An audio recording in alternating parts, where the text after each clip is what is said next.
they're gonna play all the games here. From what I'm understanding, it's just the big league. The big league teams are gonna play.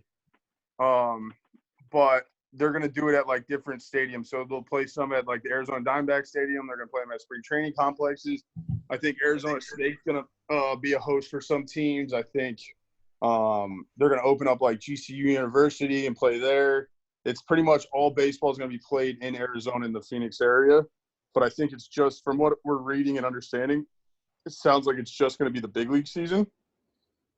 But with that said, like we've talked, like I'm living with Hill and Yak, and like we were talking about it, like you're gonna have to have reserves in case someone gets sick or someone gets hurt. Like so, I think they're gonna probably carry. I would probably guess like 50. I said 52 guys, 55 guys, plus your 40-man roster guys. Yeah, that makes sense. I didn't even think about that. I mean, are guys excited? Do they just want to play, or are they kind of? And you guys are younger, so it's not like you have families. Like yeah, it's really weird. Yeah, it's really weird, honestly. Like, what's cool is I've been hitting down at this place in Tempe. It's actually my buddy's place who I've known since I was like 12 years old. And he's got a hitting spot, and there's a ton of guys there. Like Bellinger's in there, Dietrich's in there, Keston Hira's in there. Matt Chapman's in there.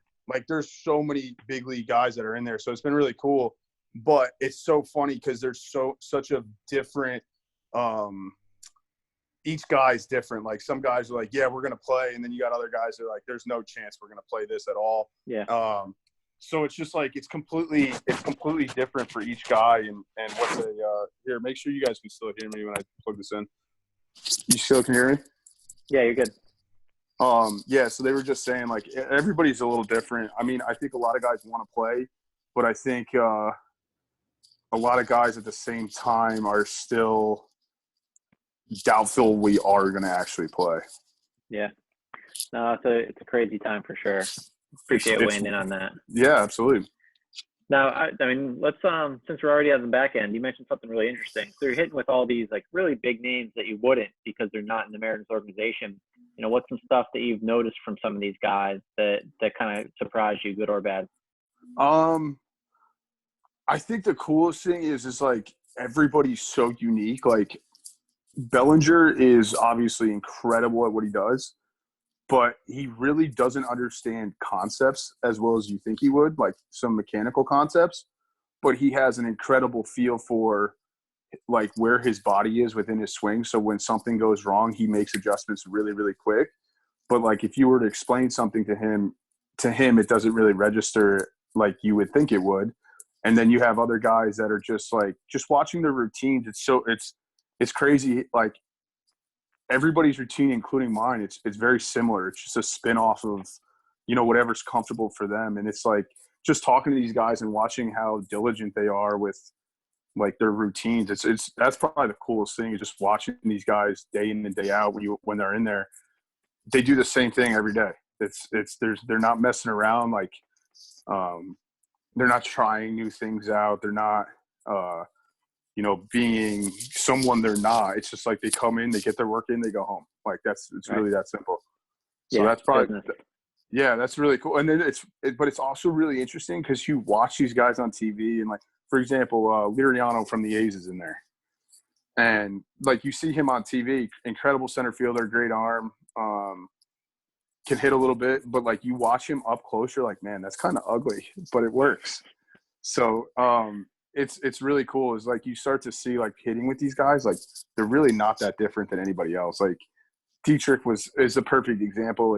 I actually got talking to Dietrich a little bit, and he said like watching him hit, like you think Dietrich's this huge, massive guy. He's really not. Like I'm taller than him, but he's jacked, and you're like I belong with these guys. They're the same. They're not any different than I am. And which is really cool. And they're awesome too, because I was talking to Dietrich yesterday, and he asked me, he was like, hey, do you want to catch Trevor Bauer this week? And I was like, yeah, absolutely. So he got my contact, and so Dietrich will hit live and Bauer will throw and I'll catch, which will be really cool. And Bauer's actually talking about possibly live streaming it. That's awesome. That's a top 5 guy to catch for sure. He's going to be filthy. Absolutely. He literally said he has 2 plans in mind. Bauer wants to go. I don't know if he's in the process of it or not, but he said he has a spot he's thrown live, but he said he really wants to go out somewhere in the desert and just throw to a hitter. Just like bring a portable mound and just plop it in the middle of a canyon or Yeah. something. Yeah. That And seems he like said he something wants he to, would do. yeah, he said he wants to throw 50 or 60 pitches and stream it. That's sick. Yeah. Or sunscreen. So, yeah. That's nuts. So you mentioned that there's not that much difference between like someone like you and someone like Dietrich. What do you think is the X factor? Because I completely agree. You know, whether you're talking about like a small Division One, a big Division One, an MLB Yeah. guy, a MILB guy, like they look similar. Yeah, it's crazy because you see these guys on TV and like obviously this is my second big league camp, so I was around big league guys last year and then obviously again this year. But like when you play against other teams, like you don't really get a sense of it because you're in the game. Like, but like when you're hitting with a guy like Dietrich, it's not anything. Like I think the biggest thing that the difference is like how consistent he is. Like they don't miss very often, and when they do, it's an automatic adjustment the next swing. Like they don't. It doesn't take 3, 4, 5 swings to figure something out, and it's not 4 or 5 swings that are even off. It's usually it's just so consistent. Watching them like consistently hit barrels in the cage, it's really impressive. No, I completely agree. I mean, I think that's one of the biggest things I've seen even with my brother. Like he looks at the swing and it's nothing crazy, but he's early once and the next one is just smoked. Yeah. Now coming back to like the routines, you said guys are really consistent with routines. Do you think that's part of why they are able to be so consistent in games? Yeah, absolutely. I think, and I was actually talking to my buddy about this, who's the hitting guy out there, and he was his point of view. He played for a while. He got up to AAA with the A's and really could always hit, just a little bit undersized, and just was kind of one of those organizational guys that just kind of got lost in the shuffle. But he said all the time. He just said he's like, hey, whatever you were doing in camp to make you feel like you're ready to go. He's like, let's continue to focus on that. And you can see it across with those guys. It's like they come in and it's usually like the first 5 or 6 rounds. It's all, hey, we're just going to do drill work. We're going to feel this. We're going to look to try and clean this up a little bit. And then their last 3 or 4 rounds, they let it eat. And then that's their day. And so it's really cool watching them go about it because it's like they're not trying to do anything more than they have to in the cage. It's like, hey, if we're trying to feel something with our upper body, we're going to feel it for 2 rounds, and then we're going to feel something else, feel one other thing, and then let's go swing it. Nice. Now I know a lot of you guys probably want to just jump in and take PP, so please listen to what O'Keefe is saying right now because that's not what the best of the best are doing. So yeah, why don't you walk us through like your routine and how you got there? Because I actually have a question about St. Joe's once we start talking about routine. Yeah, so my routine my first time I ever started to have a routine was probably in college. It was my sophomore year when I got introduced to a lot of these drills that we were doing at the time. I kind of found some stuff that I liked, and that would kind of be my routine. And if things felt off or I didn't feel great, I would maybe mix something different in or whatever. But it's definitely evolved to more and more and more like focused work before the game and in the cage. And my biggest so my routine is like I get in the cage and I'll do one-handed swings, left-handed, and all I'm trying to feel is like my direction going through the middle of the field with my lead arm. And then I'll then go to my right hand and do release work with my right hand. And then I'll kind of do a no stride split grip. And again, just trying to feel direction through the middle of the field. And then I'll kind of do the drill where we stop at contact. Again, I'm just trying to focus on everything being to the middle of the field. And then finally, I'll probably take that and just start to ride it out a little bit. And then I'll take some regular flips, full swing, regular flips, regular BP. And then I've actually started to take some swings. I just got introduced to it this year in spring training, the connection ball. And I wasn't sold on it until I started doing it. And I love the feeling I have with it. So I've added that to the routine. And then I've actually – what is that? So the connection ball is essentially – imagine almost like a small beach ball. Okay. It's like a rubber small beach ball. And you can put it wherever. You can put it under your lead arm. I got you. Yeah, I put it here because my issue is I get big back here in my swing, so I put it onto my back shoulder and keep my bat, keeping it my bat, my it's holding the ball in between my bat and my shoulder. And all I'm feeling is like I don't want any extra moves on the backside, because if you have an extra move, the ball's going to drop. So having that feeling of that ball being there, when you take it away, all of a sudden I realize, like, instantly when I make an extra move, I'm like, wow, I feel disconnected. So it's allowing me to stay connected through my swing longer. So I've added that. And then what I've actually started to do is I started to take that same routine that I've had, and I'll start to do it off the machine now. Once we get to that point. Nice. So how long did it take you to actually figure out this routine, and how did you figure it out? Was it a coach telling you? Was it you figuring out yourself?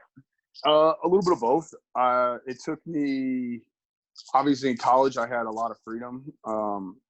Being at a mid-major too, it was like, I was better than a lot of guys, just purely just based on talent. So like I could get away with a lot of stuff. And then when I got to pro ball, my first couple of years of pro ball, I didn't really have a routine at all. It changed daily. And then as I got more in the off season, I started hitting with Dan.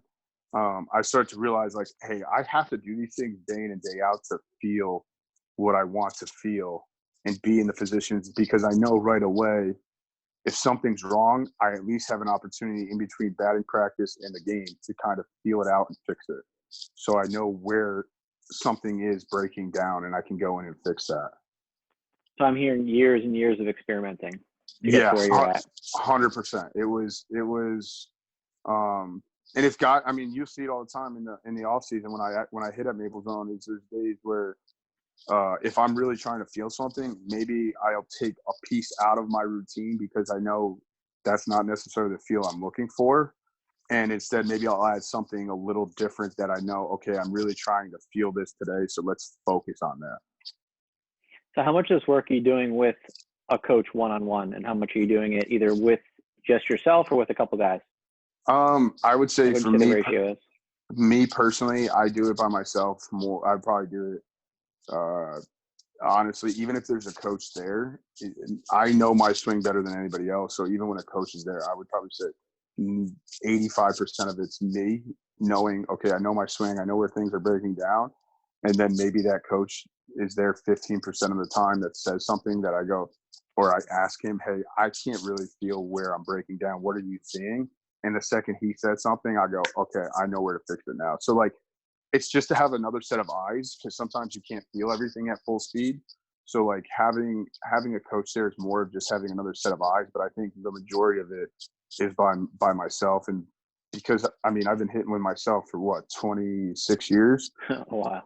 So I know my swing better than any other coach does, but it's nice to have another set of eyes, because sometimes they may see something that you're doing that you might not necessarily know you're doing.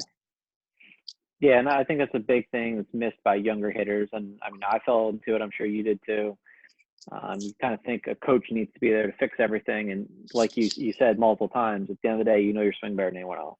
Yeah, so, and it's actually a really cool story actually happened in spring training this year. So I got to meet Ichiro. And that's awesome.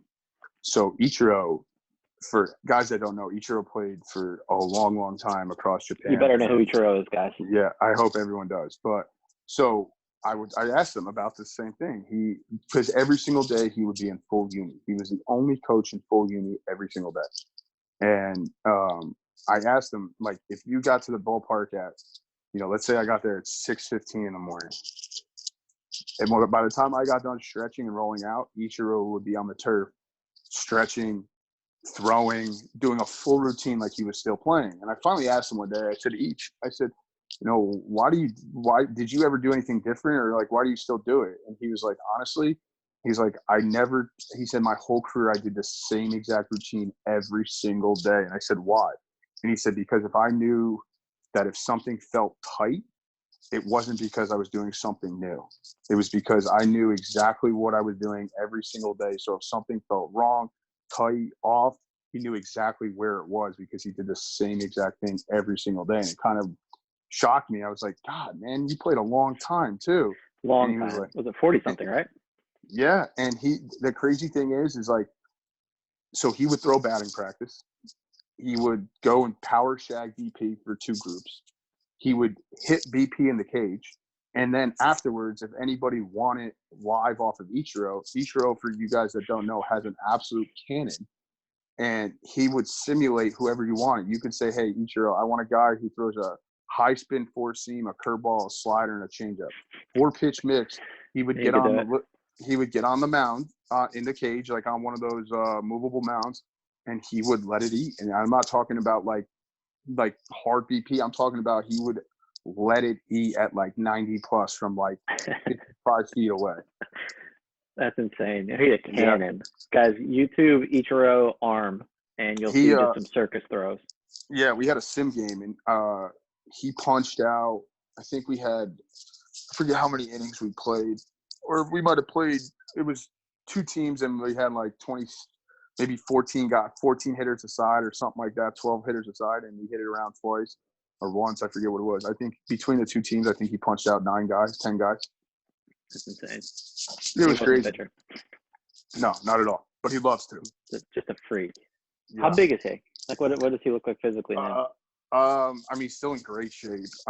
He's probably like 6 foot, and he's still like, he comes in the weight room, works out every single day, still does his same stretching routine, everything every single day. So he's still in great shape. That's awesome. That's really cool. So let's backtrack to the beginning. So guys, you kind of went off on a tangent there. So Brian O'Keefe, you guys all know him. He was a 7th round draft pick out of St. Joe's. Played with the Cardinals in the minor league system for, 5 years? 6. 6 years. And then you got Rule 5 to the Mariners this past year.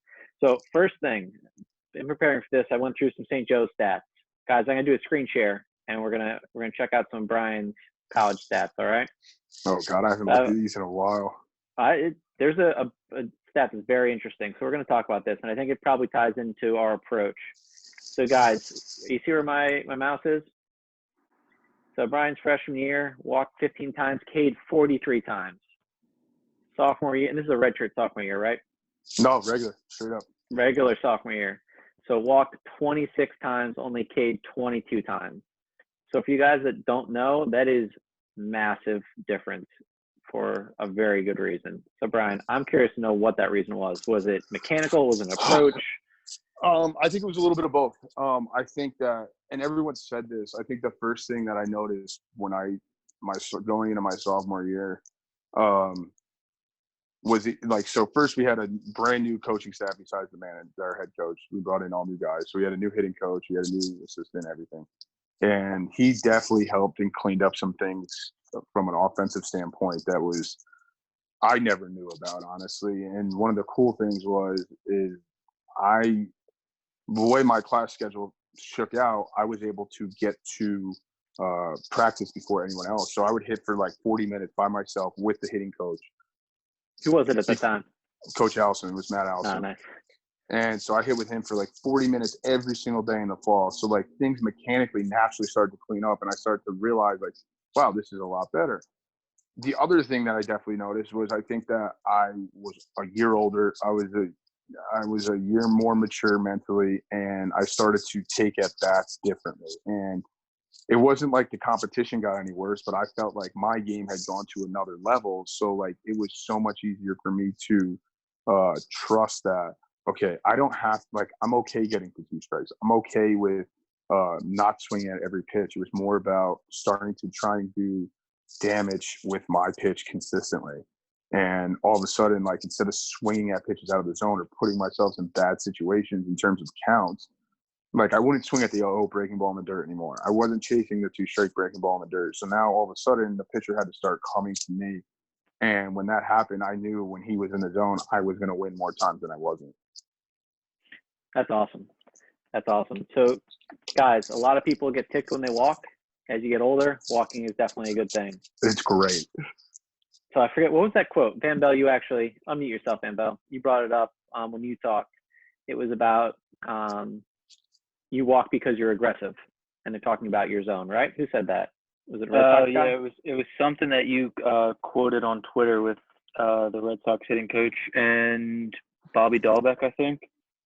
And it was just him talking about guys walk more often because they're more aggressive to their pitch or to that pitch that they can do damage with, as opposed to just going up there and swinging out of your shoes.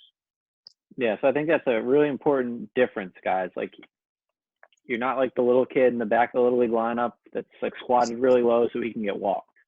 You know, guys who are trying to hit home runs, they will walk because pitchers don't come to them. That's actually really cool that you say that, because one of the things that this is the first time I ever was approached about it, was this past spring training. We actually had a saying, it was called shrink the zone. So our whole goal was we were trying to find our damage zone on different guys. And obviously certain guys might change based on who you're facing. The zone can shift left or right. But we looked at, essentially, we will keep it really simple, is the middle of the plate, imagine a small square within the strike zone. And that was the only pitches we were trying to swing at. And I noticed in spring training, because they showed us all these numbers and stuff, the best hitters in the game strike out more looking than they do swinging. And the reason they do that is because they lay off the pitches that we call in the chase zone. And when you're swinging at pitches on the edge of the strike zone, you're way more likely to start swinging at bad pitches. So if you can really start to shrink the zone and really try and feel like, all right, if the ball is not in this box, I'm not swinging no matter what. So I got comfortable this spring training, and it was definitely a trial and error. But I definitely realized my walks to strikeouts were probably 1-to-1 in big league camp, which is awesome. huge. And yeah, and it was simply because, like, even with 2 strikes, they were like, hey, shrink the zone even more. And I was like, really? I've always heard about expanding. And they're like, you're going to swing at bad pitches if you expand the zone. So I was like, okay, that makes a lot of sense. So I was okay, and they were okay, and it made it really easy once I started to figure out they really were okay. If I take a borderline strike for strike 3, I'm okay with that, because I'm looking to do damage in my zone, because now I'm not going to start swinging at pitches outside the strike zone. And when that happens, the pitcher has to pitch to us. That's awesome. And we're actually going to have Jarrett the Hard on next week. So that's a good segue for him. Yeah, I'm pumped. So obviously the pro strike zone's a lot smaller than strike zones these guys are seeing. Yes. What would your advice be to these guys, and how to take that strategy, which I think is awesome, into their level of baseball? So I would just say simply, like, obviously the strike zone is a little different. So I would say, imagine if my box was, imagine the K zone you see on ESPN, and let's just say mine was a smaller version in the middle of the plate. I would just say your box right now might be a little bit bigger than that, because 1, guys aren't going to throw as hard, so you have more time to see pitches.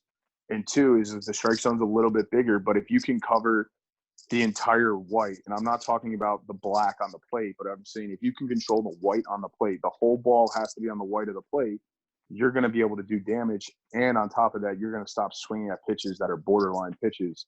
So, like, if you think about the plate, you have the black edges, right? If you can control just the white part, the whole white. So let's say that's 13 inches. That's really not that much. The plate's normally 16. We'll take 3 inches off, 1.5 inches on both sides. You still are looking to do damage within a very select zone. And I think that can be really beneficial for these younger guys. Instead of trying to say, oh, I'm going to look outer third or inner third or a little bit up, a little bit down, just look for the pitch somewhat in the middle of the plate, because your swing's going to put you in a position. If you're a little early, you're going to pull it and find a barrel. If you're a little late, you're going to find a barrel and hit it the other way. So, like, if you can control that white, I think you're going to be in really good shape. That's awesome. So is your zone dictated on what you want to hit, or what do you think the pitcher is going to throw you? So a little bit of both. It's a little bit of both, because we have obviously have a lot more information on what guys are trying to do. So if let's just say I'm seeing a back end of reliever who throws really hard, high spin, he's going to be at the top of the zone. I know for me, 1, I don't hit the pitch up very well. And 2, I'm very susceptible to swinging and missing at the pitch up out of the zone. So what I would do is I would actually take my box, let's say if it's in the middle of the plate, I would actually move it to the bottom of the strike zone. So I know if that ball starts above that, I'm taking it, because it's probably going to be a borderline strike anyways, and I don't have a good chance of putting a barrel on it. But if I see that ball start somewhat down, I know, all right, yeah, let's go. So it's a little bit of both based on what I'm seeing and what I know that they're going to probably throw. But for the most part, I'm trying to stay to my strength more than what the pitcher does, because if his strength matches up with my weakness, not good. If his strength matches up with strength, then it's just who's better at that point. Yeah, no, that's really true. So guy who throws really hard, high spin rate guy, very common. Other guy that would be common, maybe not so much at your level, but what these guys are going to see is a guy who throws a lot of breaking balls. Yes. How would your box change facing a guy like that? So I actually got a great piece of advice. So like my box would probably end up be moving up a little bit because I don't want to swing at the one in the strike zone or at the underneath the strike zone. The one, there's nothing worse than that one that you battle all the way to 2-2. You start 0-2, you get it back to 2-2, and then he throws a breaking ball and you swing at the dirt and your bat's over. So my box would probably be a little bit more up that way. And I actually got a piece of advice from a hitting coach when I was in A-ball.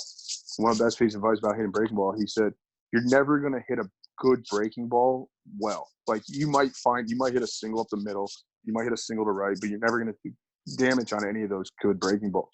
He's like, you're going to see a bad breaking ball pop up out of the hand. He's like, those are easy to hit.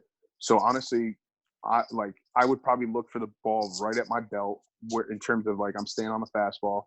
And if it's above that with the breaking ball, it's a go. If it starts at my belt, to me, that's probably going to be a ball. So I'm just going to shut it down. That's awesome. That's really helpful. So before you got in, we were talking about some questions. And because we're on approach, that was one big question the guys had was approach, which I think we talked about. And the other one is, how you get prepared day in, day out, like more mentally than physically. I think we talked about physically. Yeah.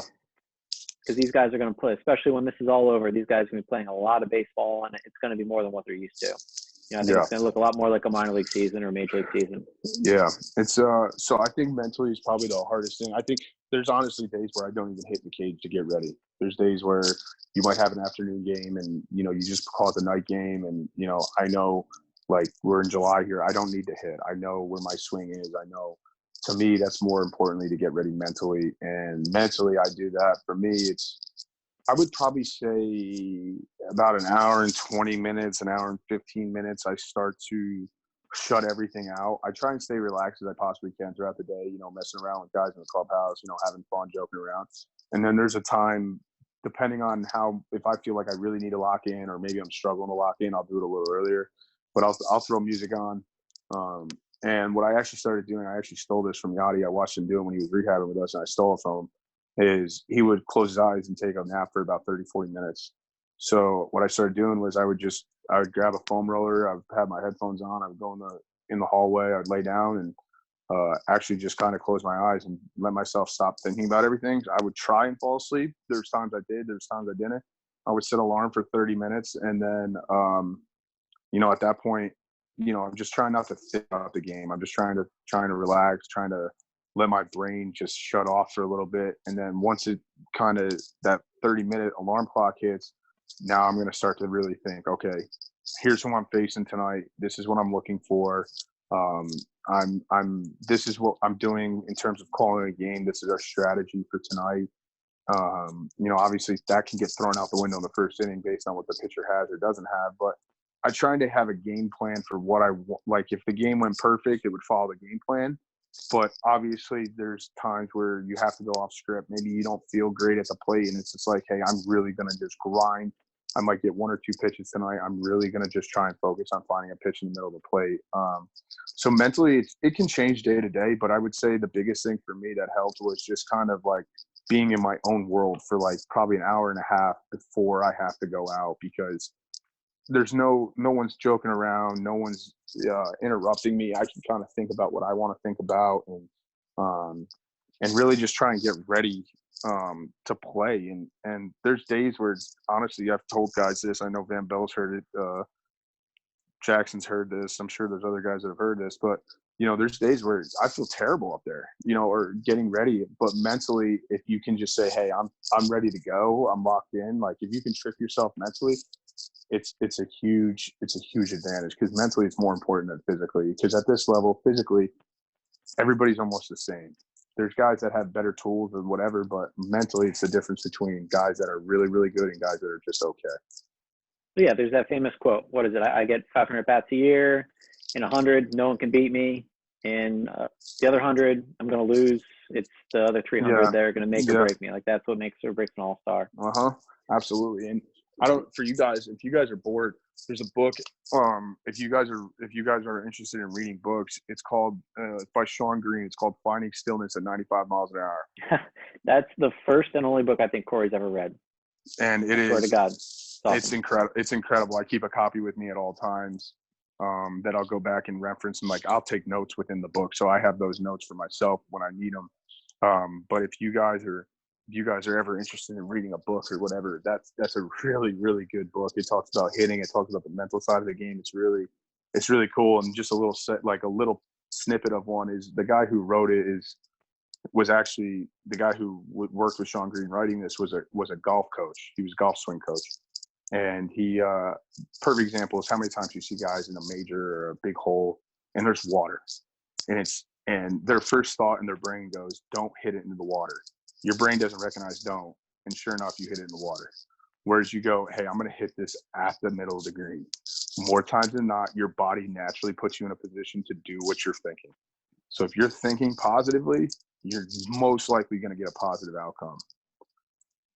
Yeah, that's such a good book. So, I mean, let's stay on like reading. When did you start to read for baseball? And when do you wish you started to read? I wish I started way earlier. I started my second off. Actually, I would probably say like my first off season, I read a little bit, but I didn't really. I wish I read the way I do now more earlier. I wish I read in college more. But it was actually in pro ball I started reading, and it was crazy. But my third off season, I was reading probably 3 or 4 books, maybe more in an off season, and it was crazy how differently I started to think and act and think about the game based on reading, because there was all these things that you kept seeing over and over and over and over again, and it was maybe a little bit differently said, but at the same time it was the same message. So it was like, okay, and it wasn't just baseball books I read. I would read books on there's a book that's called Grit that talks about just the mental mindset. I read a book by a Navy SEAL, Finding Stillness in 95. So it was all these different areas of reading. And when I started seeing the same message occur over and over and over again, I was like, okay, maybe this is true, because we have business guys talking about it. We have athletes talking about it. And I was like, maybe I should start changing the way I think about this to match what they're saying, because these are very successful people in their field and they're all saying the same thing, maybe a little differently, but they're all saying the same thing. Yeah, it's funny how that works, right? But I think we're all the same. Like, I don't think I started reading until even later than you. Yeah. It's such a good habit, guys. I know it's like kind of lame, but open a book. Doesn't need to be about school necessarily.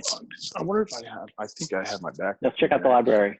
Yeah, let's see what Are we getting a little tour of the place too? Oh, no, it's too messy. It's too messy. But here's a perfect example. So look, this is I keep this in, how can I flip this? Oh, here you go. So look, this is called Grip by Angelina Duckworth. Now, if you look, I have tabs in the book. And then if you go to those tabs, there's highlights with notes at all these sections. So like if I ever need I'm trying to see what other stuff I have in here. Like if I ever feel like so a perfect example is like, here's a tab. This is like talking about making a change within your swing, trying something new, make an adjustment. He said, my note for this section was like, you might be working really hard on it in the moment, but those are lower goals to help you reach the big leagues. Like these are all these things. So like understanding how this like plays a role in it, and understanding like, okay, if I need something like in the season, there's times all the time on road trips and stuff where I feel, man, I'm lost. I don't feel good. And then all of a sudden I can open that book up and reference, okay, I was reading this at this point in my life. Oh yeah, this still works. So I have those to constantly fall back on. Yeah, the notes and the sticky tabs and all that helps so much. It's like Cliff Notes, but you made the Cliff Notes for yourself. Absolutely. I think that's awesome.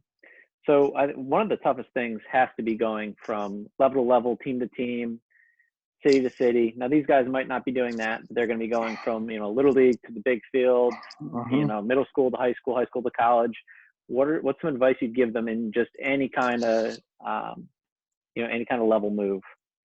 I would still say like, because I do it, I still do it. Is like when you get on the field with certain guys, like I remember this was kind of like the first time that it's happened in a while, but when we played Mike Trout this spring, I was kind of like, oh my God, that's Mike Trout.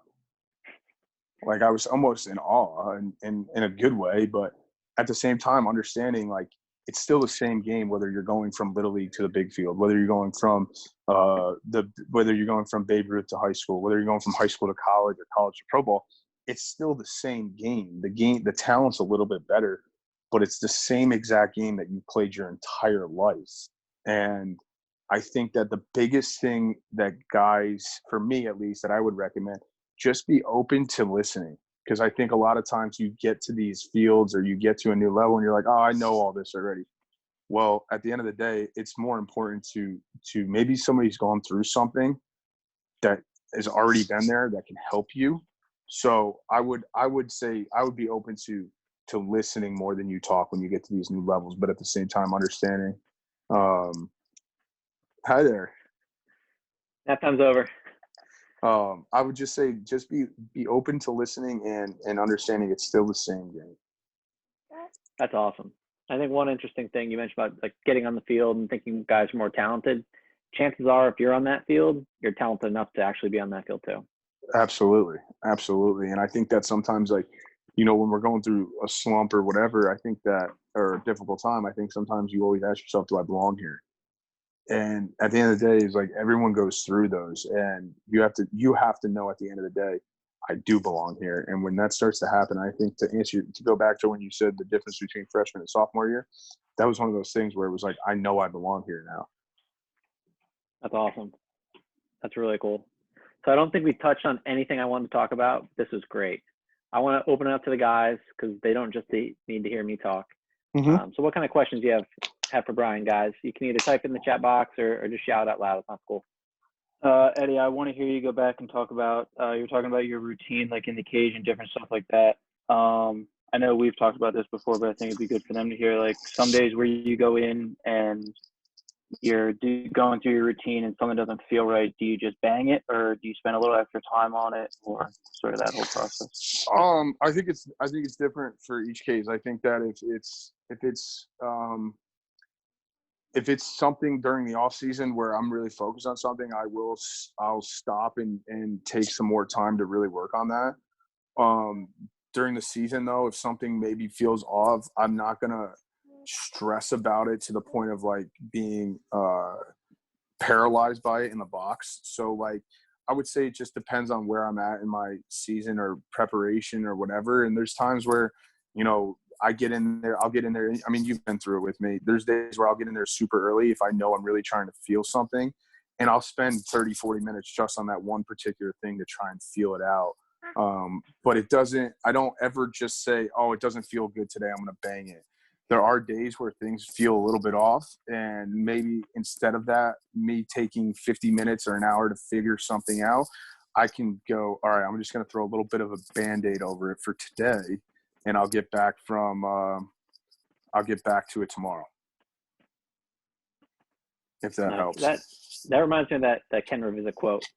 He said something to the extent of, like, if you need to feel amazing every time you get in the field, baseball's not going to work out.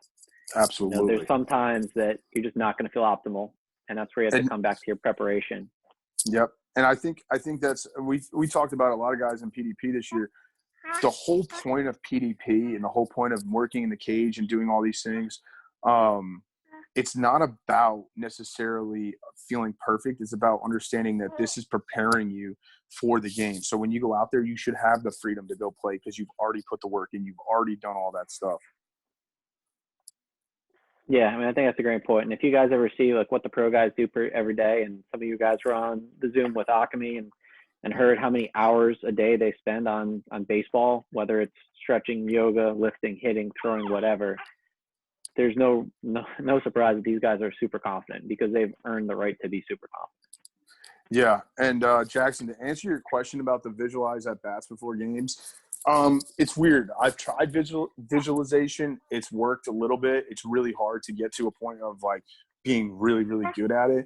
I would say I visualize more. Like I visualized my first at bat in the big leagues more than I visualized any specific at bat or maybe my debut or whatever it may be. Like there's certain things where like you visualize coming up in a bit. Like I will say this, there are times within a game where you can kind of get the sense like, all right, it's the 7th inning. I know I'm going to hit in the 9th, probably have a shot to win the game. That might be an opportunity. Like when I'm sitting in the dugout, I may take 10 to 15 seconds and start to really visualize. All right, I know who I'm going to face. I know the game's going to be on the line. That's the one where I may visualize more about a specific at bat than anything else. Well, you mentioned your first major league at bat. What does that look like in your mind? Oh God! Well, it was with St. Louis. It was with St. Louis for a lot of times, and I got really good at it. I always saw myself hitting a double to right center though. In St. Louis, maybe No homer? No homer. You don't want to start on a homer. That's a lot of expectations. But I always visualized like late in the afternoon. Maybe you get like that 4 p.m. start. You got the shadows in there. You're in the cream jerseys, right center field, packed house. Like, yeah, you know, it's been a long time coming. So it's definitely I definitely visualize. Klein, it's funny that you just asked me that. Let me see what I got in here. Definitely have some more. So Klein, I don't necessarily write down specifically about what happened in the game, but let me see what I got here. So what I will do though, Klein, is I will write stuff down in terms of like, here's a perfect example. I do more of a review of the season at the end of the year, and I'll talk about you know, the good, the bad, the different, you know, what I did really good. Like, for example, 2017 was a rough year. I literally wrote, I struggled more this year, both mentally and physically, and was in a very dark place mentally. And there was a lot of things. I wasn't sleeping, massive amounts of anxiety, not enjoying the game, yada, yada, yada. But then over here, it's like, all right, now we get to the 2017 offseason. Here's everything I want to, like, my routine, like in terms of what I want to do. I have a date for my goal setting right here. All right, January 1st to January 10th, we're going to goal set for the year. And then it was like questions. How do I grow my mind? How do I grow physically? How do I get more consistent with my throwing? How do I become a great hitter? Like those are notes that I keep within myself, and not a lot of people see those in terms of what I want to do in the off season. It's not so much after the games. I know guys do have notebooks that they are religious about, but for me, that's just too much information. So I won't write down like, oh, this happened in the game. This guy threw me this sequence. It's, you know, I can keep it in the memory bank. Whereas like, if we face a guy, I go, okay, I know how he pitched me last time. I know exactly what he did. I know he's going to try and do this, whatever. So it's not so much after the game. It's more about the whole totality of the season in whole. Awesome. Well, guys, I think we probably took enough of Brian's time up. Let's all thank him. Wish him good luck if he catches Bauer in the middle of the desert in the next day or two. But Brian, really appreciate it, man. Really good stuff. Yeah, absolutely. Thanks for having me. Really help these guys. Thank you. Thank you. Absolutely, guys. Have a good one, guys. Yeah. Good luck. Stay safe. See you, Eddie. Thank you. See you guys. Brian. Yeah. See you guys. Thank you. Absolutely. Bye.